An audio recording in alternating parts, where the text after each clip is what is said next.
The last thing that I wanted to point out about designing for behavior has to do with discussion boards. And I wanted to bring this up because it is a constant complaint for students, really, that we've seen this across all levels of online learning, from elementary online programs all the way up through doctoral students. And that's the discussion boards are just, by the student view, the worst part of any online course, which is a surprise to most teachers because teachers actually seem to love it, quite a bit. And so when we first noticed this in the data and we started digging into it a little bit more, we realized what the problem was. In fact, very early on in my online career, we figured out really, really quickly the difference between a good discussion board question and a terrible one. And so when we talk about designing for behavior, one of the things that teachers express some frustration with is when students participate in discussions, they don't really know what that students aren't really giving them a whole lot of detail, or, it's kind of an afterthought to them. And there are ways to design against that. There are ways to get the very best that you can get. Some students they're not going to be there. Okay. This is not a good week for them. They're just not interested in this question. Nothing you can do about that, but you can give yourself the best possible shot at it as long as your question is kind of constructed well. So I'll use this one as an example, because this is always my favorite example of this. But these were actually legitimate questions that we used in online programs in history, or I'm sorry, it was a government course. And the gist of this was, was an early introduction. What are the three branches of government? No kidding. The very first time that we did this, nobody had been using these tools. This was in 2002.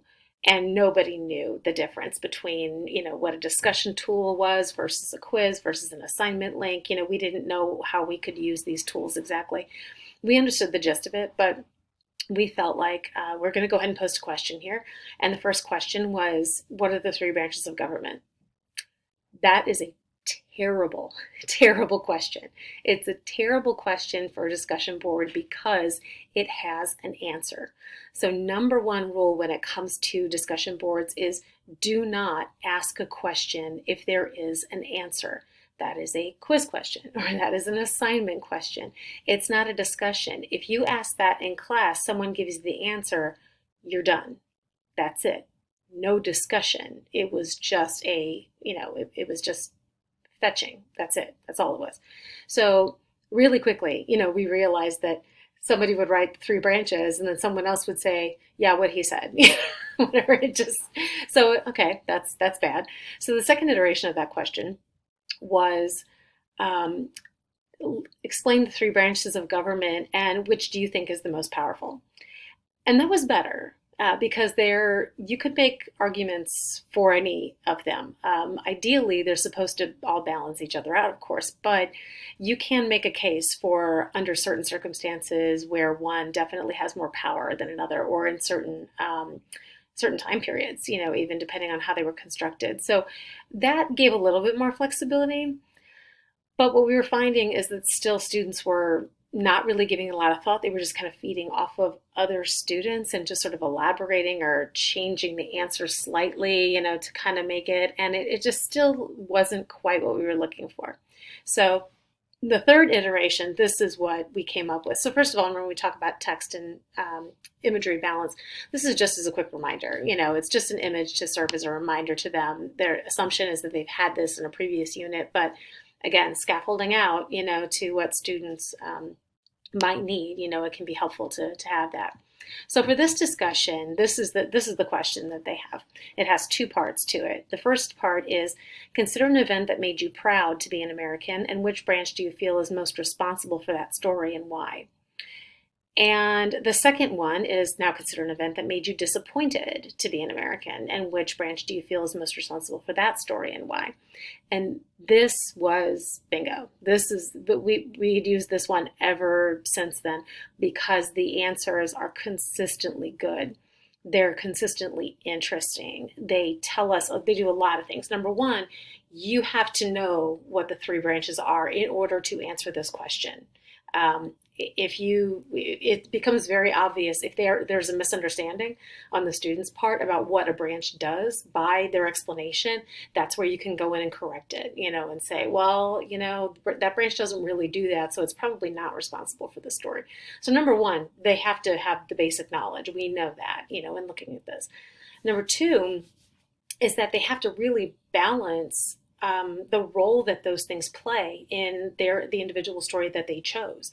And so what was interesting is as students were posting stories, other students would come in and say, I see your point, but I could also see like this particular office in this branch might have had something to do with it too. Maybe not as much, but, so they would kind of debate back and forth about whether or not there are other segments that the student hadn't fully considered. And so that made the discussion really much more interesting and robust.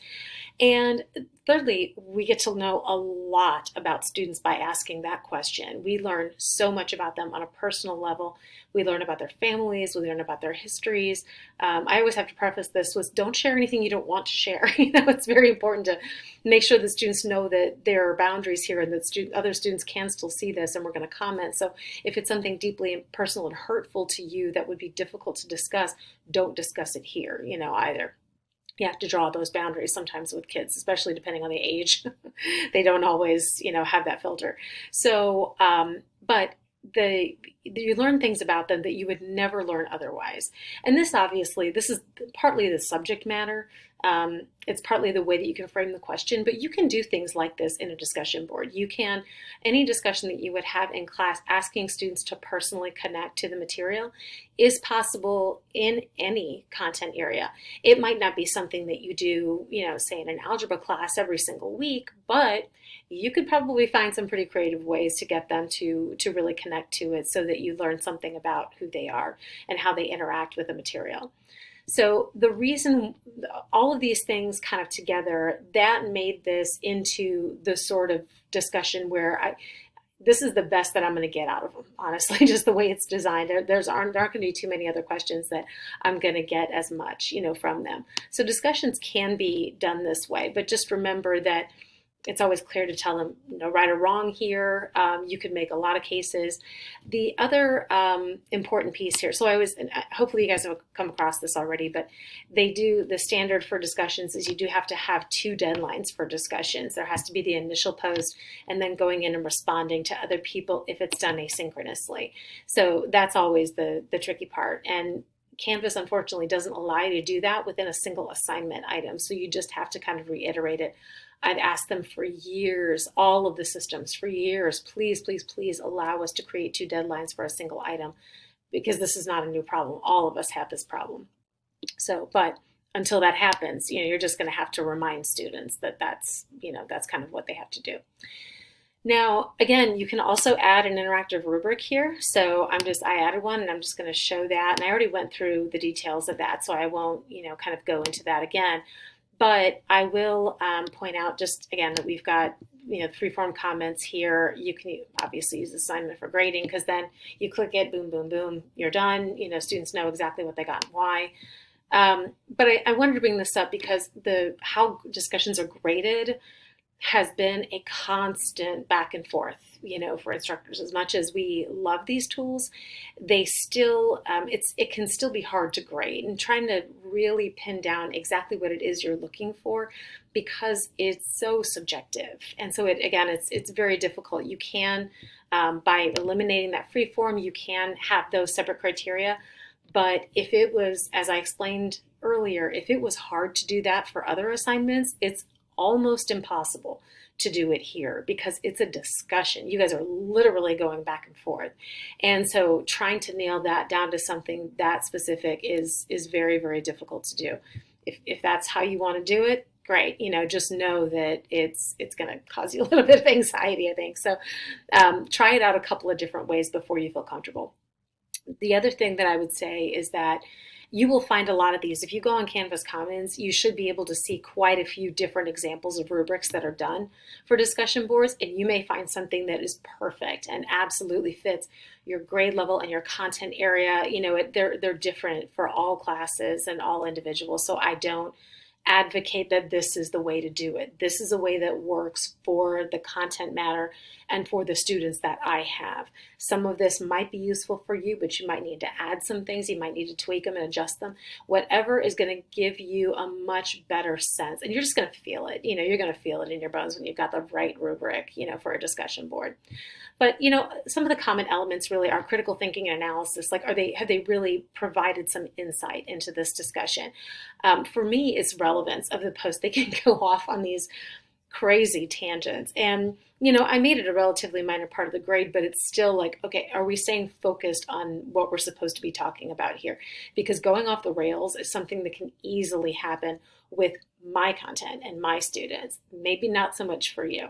But again, even if these things are not, super important to you, just change the point value of it. Say, this is something I want you to pay attention to, but it's not going to kill you if you don't do it.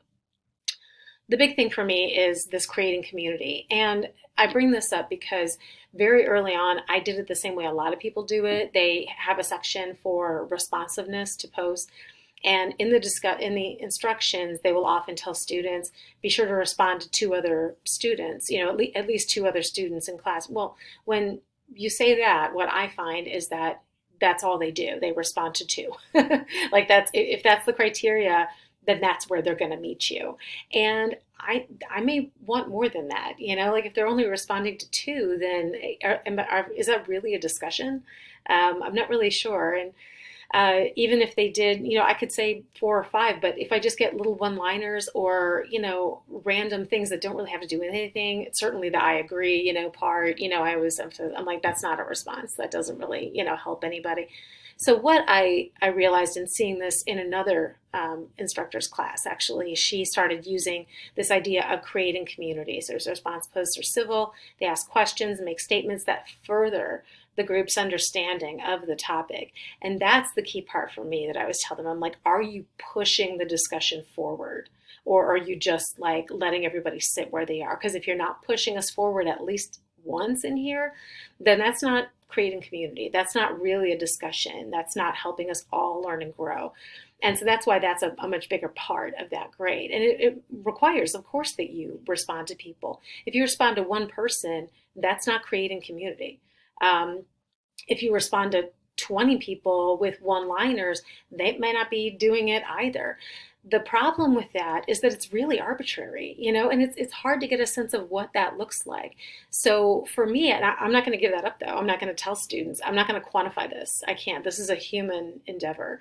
And so for me, what I tell them is we have, let's say we have one discussion for a 15-week term, and I'm going to let you eliminate 3 of them. Your 3 lowest grades, I'm going to let you eliminate. 9 times out of 10, those are the first couple of discussions that they have because they get lower scores on that, because they didn't quite, they're still getting their feet wet. They're still trying to figure out what it means to be a meaningful participant in a discussion board. And that looks different for every student. It just does, for me anyway. And so by having that safety net, they can feel free to experiment. I don't have to lock them into something. They don't have to feel like they're pigeonholed. They can figure out what this means for them. And then by the time they get comfortable with it, they know exactly what they're doing.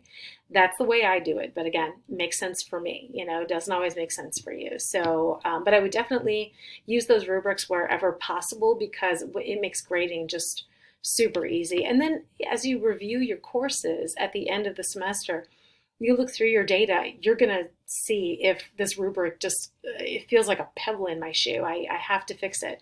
So you can go in and make adjustments and tweaks. And usually by the 3rd or 4th time you do this, you pretty much have it nailed. And that's how you want it to work. So that's just kind of one example with an assignment, with discussions in particular, where you can make it something really dynamic and get some really great things out of your students just by knowing the right questions to ask and the kinds of rubric details and settings that you're looking for.